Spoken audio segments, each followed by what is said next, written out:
Hello everyone, my name is Gustavo Moreno, and today I will be presenting my topic, which is the law of the real in virtual worlds.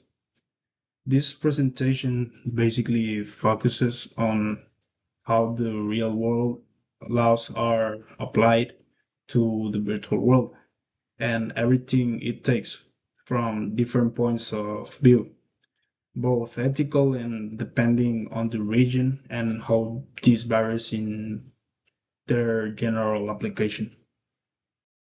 Throughout this presentation, I will base my discussion on three main questions that essentially encapsulate what is entailed in adapting real world laws to the virtual world. The first one, and of course the most obvious one, is how do real world laws apply to virtual environments. The second one is how does this adaptation change depending on the region we are and what are the key variables involved in it. And the third one, which is one of the most important given the nature of the subject matter itself, is what ethical implications arise from applying these laws. These three questions will help us understand the complexity of regulating digital environments. The importance of this topic goes far beyond what people usually realize, simply because the virtual world is constantly expanding over the time. This expansion can be seen in different sectors, such as the digital economies, where people invest time and also a lot of money. At the same time, new types of crimes also are emerging in these environments. This constant expansion forces us to reconsider the question of how laws should operate in the virtual world in general. One of the biggest problems is precisely the existence of the legal ambiguity. It's quite clear that virtual environments are very different from the physical ones. And as a result of that, our real world laws often don't fit well, or in some cases, not at all, in the digital environment. This creates disagreement between how laws are written and how digital environments actually work. Another significant issue that has grown considerably over time involves the digital assets.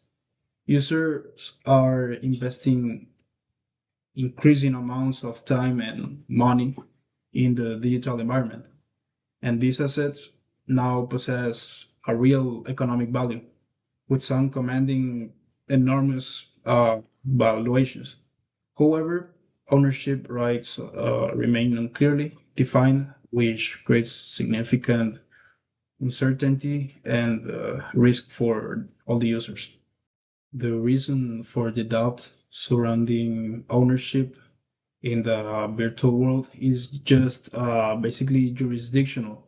And this isn't solely due to the platforms themselves, it stems from something more fundamental.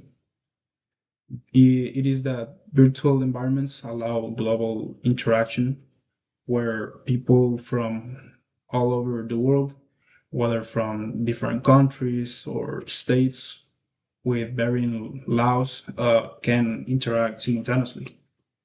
And as a result of that, if a crime occurs, it becomes difficult to determine basically which laws apply to it, creating a legal uncertainty.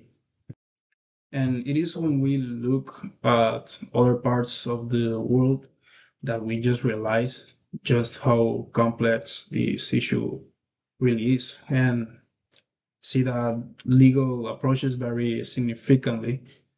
While some regions prioritize innovation, others focus more on different aspects, such as regulation. All of this demonstrates one thing.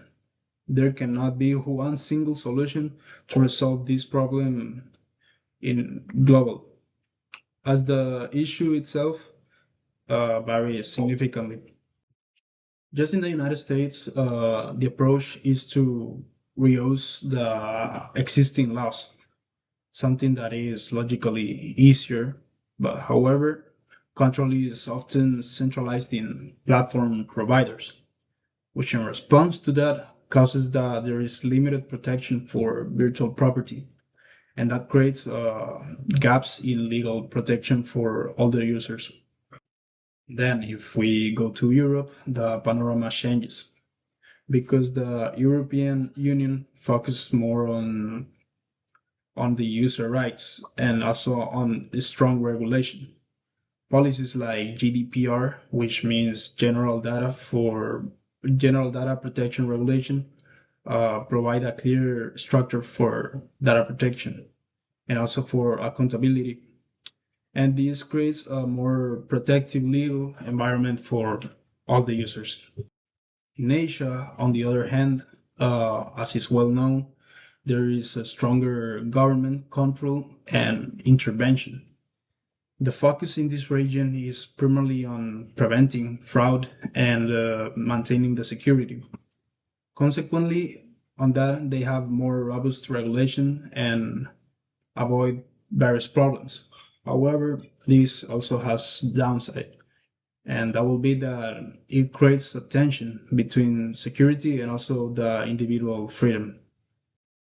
If we view this entire matter from an ethical perspective, the issue can be analyzed through the lens of two branches of ethics. One is utilitarianism, and the other one is deontology.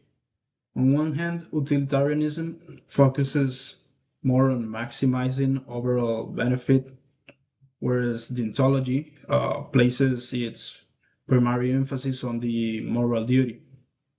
Upon a careful analysis, both perspectives clearly suggest that laws should be applied within virtual environments. Furthermore, they highlight the needs to strike a balance between regulation and in individual freedoms. This leads to the idea of an ethical balance between the regulation and the digital liberties. Since the main objective is to protect the users and prevent harm, but at the same time still allow freedom and also innovations in the digital environment. And that will be the exact fair balance. In conclusion, real world laws cannot just simply be applied or copy paste in the virtual environments. They, in fact, must be adopted, and it is important to find the balance between three things: security, freedom, and fairness, because technology continues to grow and also the legal systems must also continuously evolve.